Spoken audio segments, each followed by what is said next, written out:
This is a Lander and Rogers podcast, bringing you fresh perspectives on the legal and business landscape and life through a legal lens. Welcome to Legal Human, a podcast focused on the role of human lawyers in the legal ecosystem and society more broadly. I'm your host, Anthony Cones.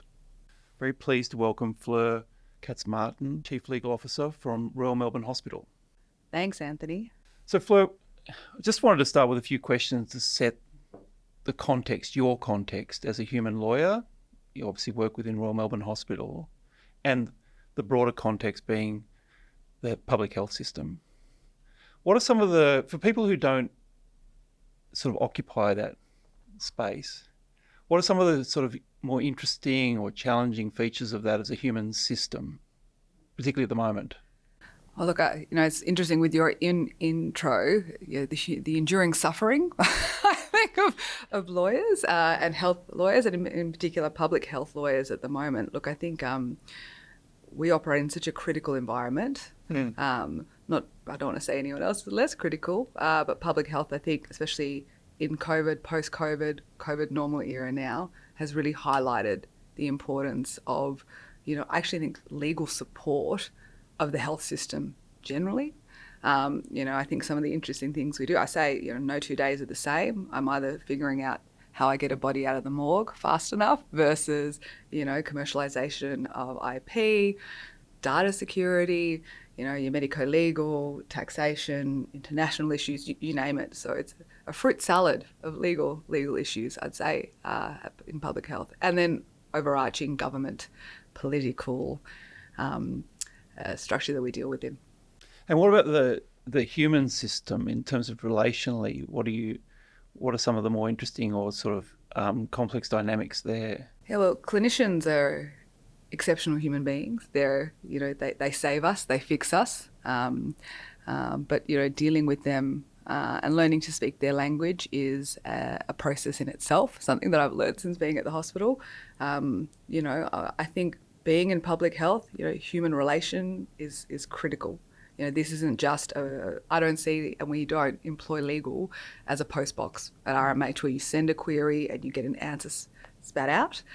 More so it is all about the relationship and being able to communicate with, a whole variety of different stakeholders who are all very good at what they do and very passionate at what they do, but ensuring that they actually understand what we're trying to do as well. And in terms of your team, you've touched on this, the legal function within the hospital. How would you describe the purpose of that team, that function to other people? How do you describe the purpose of legal? We've really tried to, break open what the purpose is of legal services at RMH. This has been a long process. We're still in the works of that, but it's really driving, value, ensuring that we're sitting in that strategic space and providing something that aligns really clearly not only with the strategic pillars of the organisation, but also the values of leading with kindness. Our legal services are delivered with kindness. We put people first.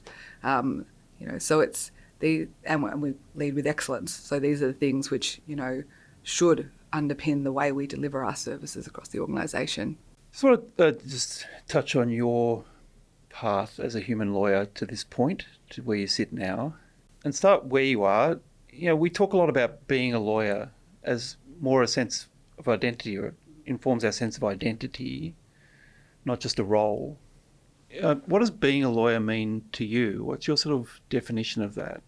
It's a really good question, Anthony, because I know, and I've said publicly before, as a law student when I was clerking at a firm to not be named, but a very large firm, I was told that my laugh was too loud and my hair was too big to be a lawyer, which completely shattered me and my confidence at that point. And, as time's gone on, and now I look back and I'm quite thankful for those comments, because it really highlighted to me that if I was going to stay in the industry, I wanted to be me. So, take me as I am or don't take me at all, and I think there is a perception, less so in-house, I'd say, in certain sectors, but probably more in private practice as to what a lawyer is and how we define ourselves as that. But I think it's really important. You spend so much time at work, if you cannot be yourself, and with that, comes humility.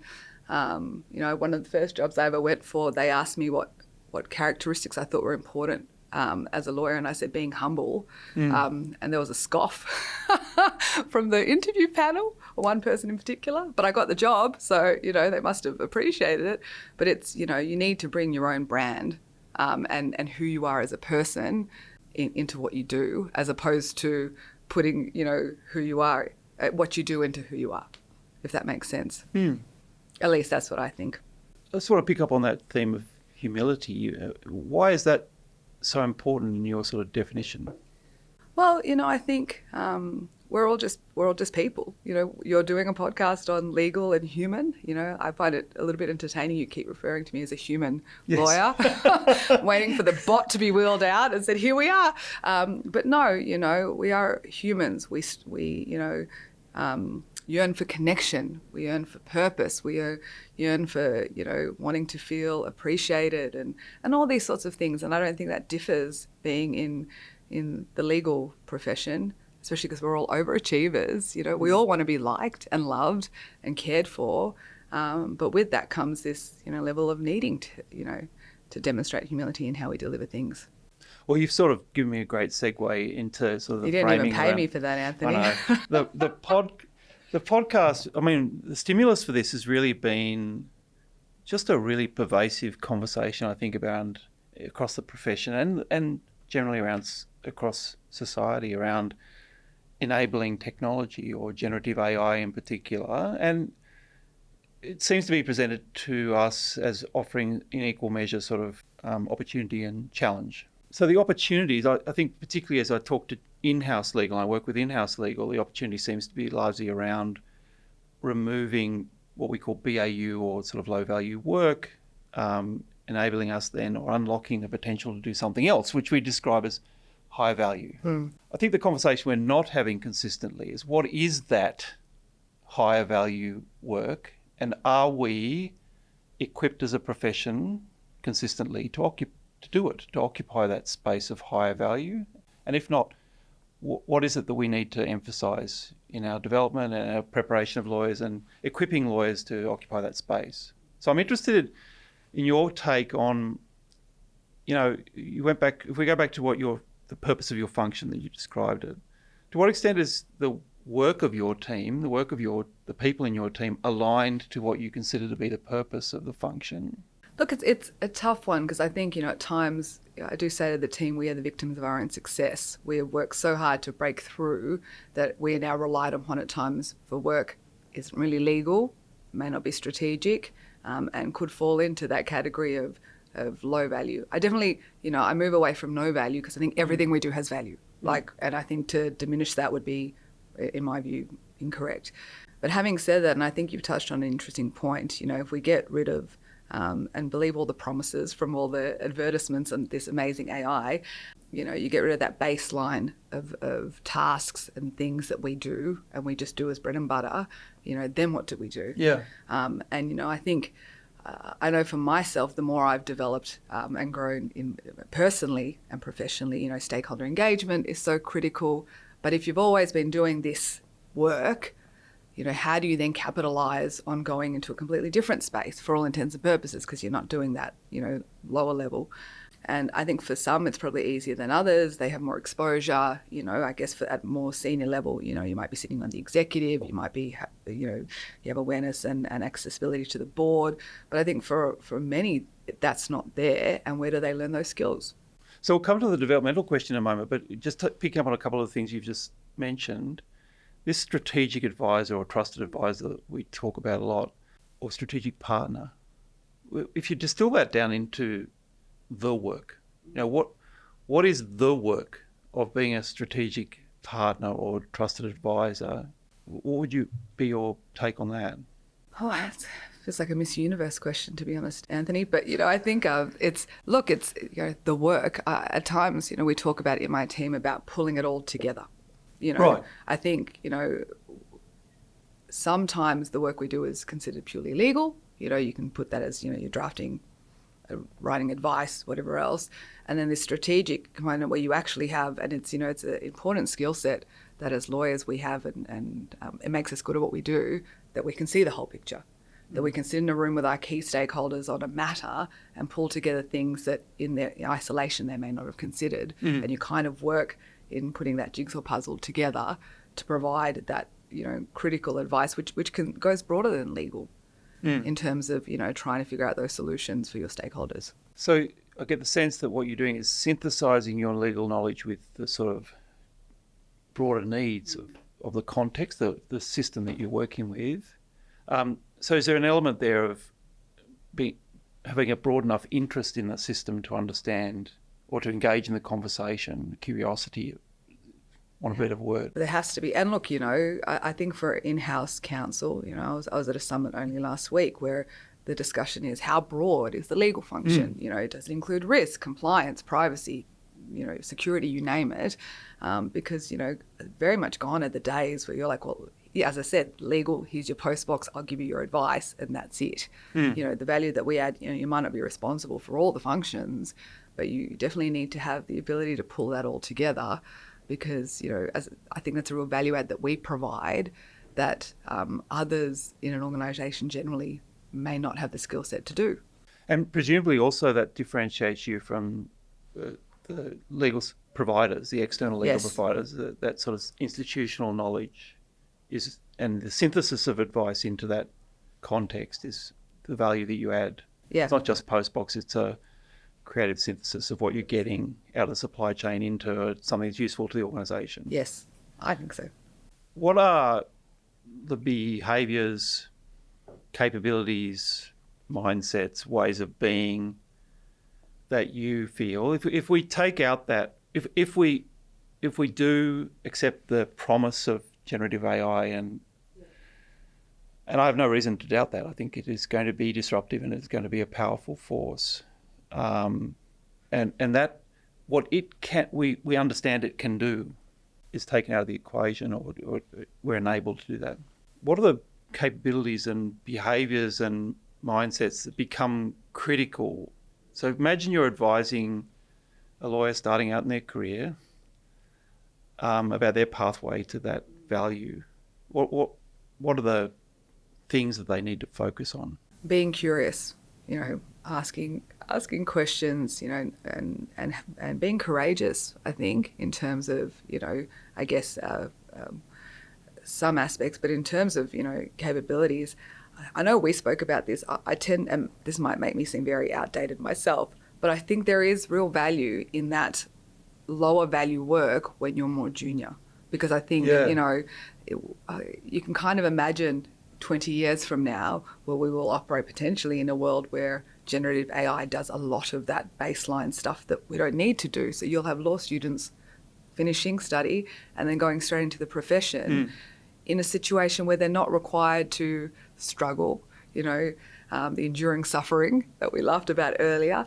I think there's value in that initially. You don't want to be doing that for your whole career or you'd probably leave the profession. But I think, as you're starting out, it gives you that baseline and it helps you, hone your skills in a way you don't learn at university. And you don't really learn doing your graduate diploma either, whether it be College of Law or whatever else. You need that on-the-ground experience. And I think when you have that, you can then build the other relevant, capabilities in terms of stakeholder engagement, in terms of strategic thinking, leadership, management, wherever you're looking to go, governance, compliance, and you kind of add it to your, bag of tricks. But I think there is, the risk, and as I said, we'll look back on this recording in about 20 years' time and I'll be replaced by a bot. But I do think there is that value for especially juniors starting out to understand how the system works. And so what are some of you mentioned a few of them collectively, but if you unpack, say, sorry to use that term, but if you were to distill something like leadership or strategic thinking down into capabilities and behaviours, are these things that you, for example, do you find in a young lawyer that joins your team, or are you taking steps to develop those? And if so, how are they developing them? And what are they? What are these behaviours you're noticing? I think it's both, to be honest. I think, again, perhaps controversial. I think some people have it and some people don't. That doesn't mean you can't cultivate and grow it. But it is really, I think there's so much competition in the industry now. in-house or otherwise, that you need to be proactive to be able to expand your horizons. So, as a junior, my guidance would be, you have to be on the front foot. You need to be out there, and I've given this advice to junior lawyers that I'm mentoring, that, for you to make yourself be seen and heard, you need to be seen and heard. You know. So, with that, comes, the development of sort of leadership. There's or managerial, or learning how to deal with teams or team dynamics, learning to manage up, manage down. A lot of those things you can learn. I don't think the expectation is that anyone knows that when they start out, but you need to have that, curiosity about yourself initially to get that going, or else I think you'll be left behind. I also get the sense from where you started this conversation, your anecdote about having a laugh that was too loud, that sense of leveraging your strengths relationally, like the showing up as your, I hate to use this word because it has all sorts of connotations, but your authentic self, but being the person you are is really important relationally. That it's hard to sustain playing a role that's not you in your interaction with others. Definitely, after that interaction in my first legal gig, I went to the interview with my hair slicked back in a plain black suit, and I kept up that facade, to be fair, for probably the first few months. But then you spend so much time and you create relationships with people, and it takes a lot of effort to deny yourself who you are. And, we talk in my team now about authenticity and delivering legal services with our authentic selves, because I think we're all so purpose-driven and we're also focused on value comes with that, us being human. Good for the podcast, that should be your catchphrase. But us being human and being ourselves in how we work with others. And we're not, and sorry, just to say that we're not everyone's cup of tea. I'm not out there, by any means saying everyone will like me, and I'm not striving for that either. With that is coupled the expertise and what we can provide as the function while being ourselves.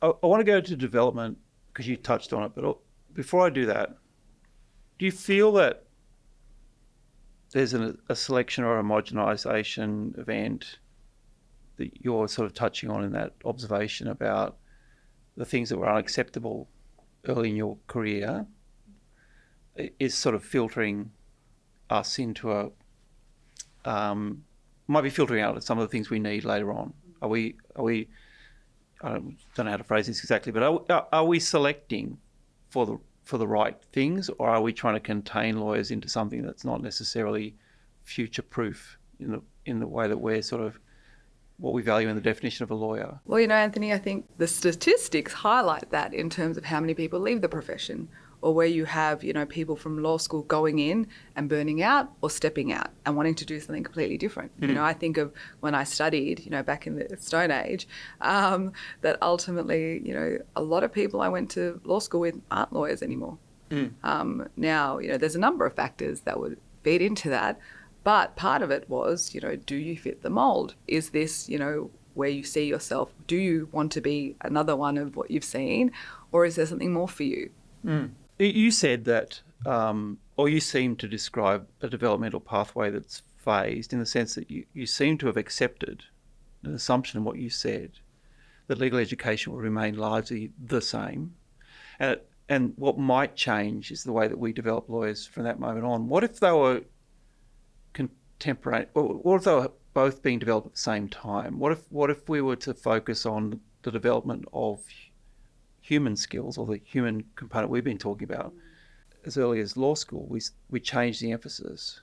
How do you develop and equip the profession, the future profession, to occupy this thing you're talking about? I feel like we should patent this. This would be a great idea. We could make a lot of money. We could nail this.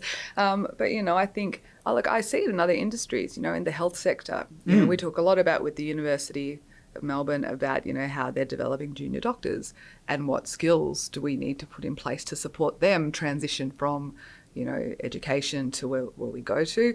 And RMH is, a training hospital. So we really work closely to try and, make sure that it's effective transition, but that you're not going from just something, theoretical to the practical where there's a real disconnect. And I do think, that still remains in the legal profession. The question is, how do we address it early on? Because it is so theory-based, not to say that, I didn't love trust law or taxation as subjects, but, I guess until you're actually in a working environment, I think it's hard to understand how you combine the theory and the practice. Yeah, that's only one transition, right? So you've got the other transition we talk a lot about is coming out of a large firm into an in-house function. Breaking free, letting go of the chains and running for the hills. No, yeah, and it's, the legal supply chain is interesting in the sense that you recruit largely from the supply chain. You're the only supply chain, I think, that does that consistently. And in-house, general counsel often talk about the need to sort of break some of the habits from law firm experience and change the way that people are behaving. And what I love about the in-house profession is you're in relationships you can't sort of walk away from, or say you're in the system and you're trying to advise the system at the same time. And you can't retreat from some of those relationships. They're literally at your desk.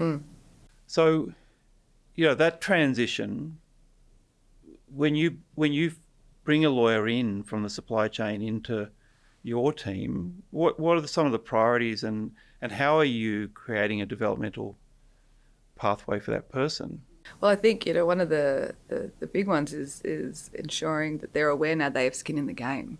I think for a lot of the more junior lawyers that I've worked with that have crossed over from the dark side, they're used to the QA process. So you get the QA by your senior associate, might go to special counsel, might go to partner, things are checked perhaps 100 times. I'm exaggerating, of course, and then you end up in-house where, the teams are small.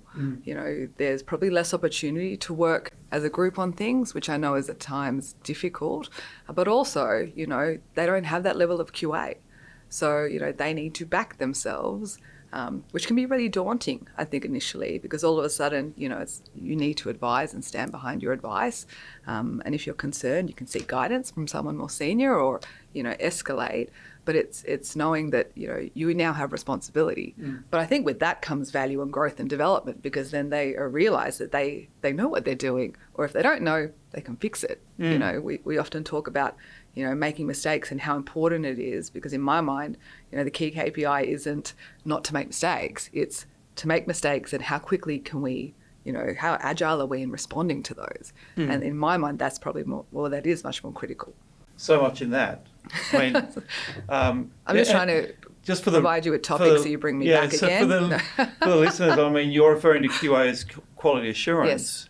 Yes. So it's sort of safety nets yes. for a lawyer in a large firm, whereas in yours, they're quite often the only person. And is that why you emphasised courage when you were describing? Yes, definitely. You need to, sometimes it's not even just putting your toe in the water, it's falling in the pool, and learning how to swim if you don't know how, and I've seen it happen, in much smaller, teams than my own, and sharing experiences with my peers across a number of sectors where, it's daunting, but it's also,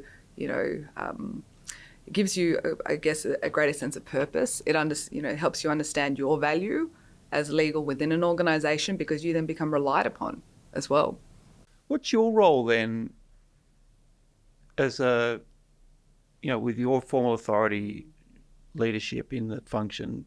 And there's obviously a tension in there and them feeling supported and safe to take those risks, but knowing that they have to take those risks, that they have to abandon some of the reliance on QA that they've experienced to that point, which is filled with risk, right? 100%. But it's not, again, and I know I said, it's sink or swim, but it actually isn't, because a lot of the discussions I have with perhaps the more junior members of my team is that, I'm not leaving anyone out to dry. I'm there whenever they need me.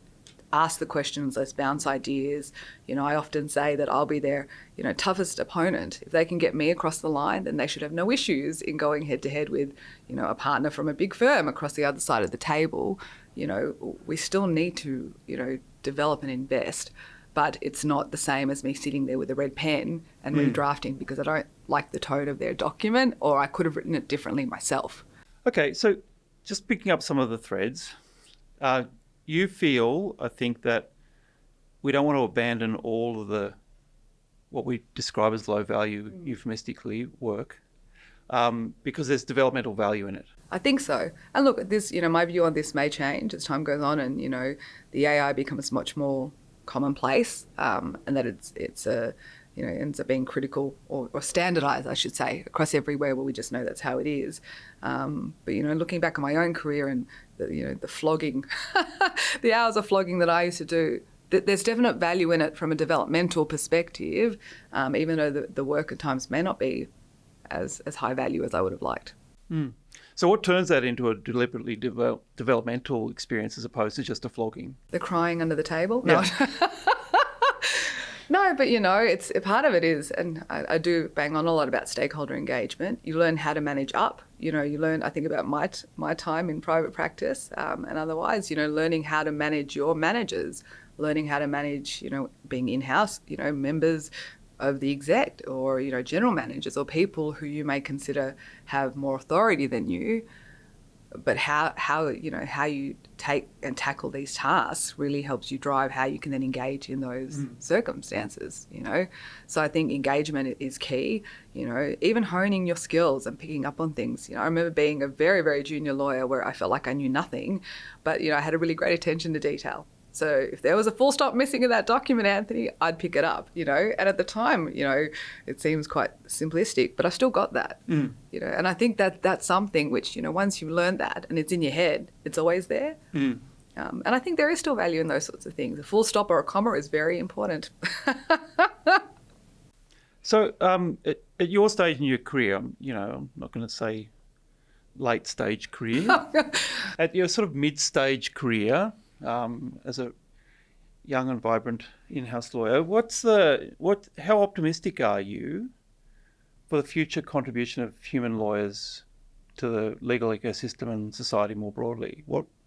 Look, I joke a lot about us being replaced by bots or, ChatGPT or whatever else. And sometimes, I'll see what ChatGPT writes and I'm like, far out, that's much more eloquent than I could have put it. But, what excites me is that it comes back to something earlier you'd said, what our conception of what a lawyer was, even when I started out, versus what it is now, versus what it might be.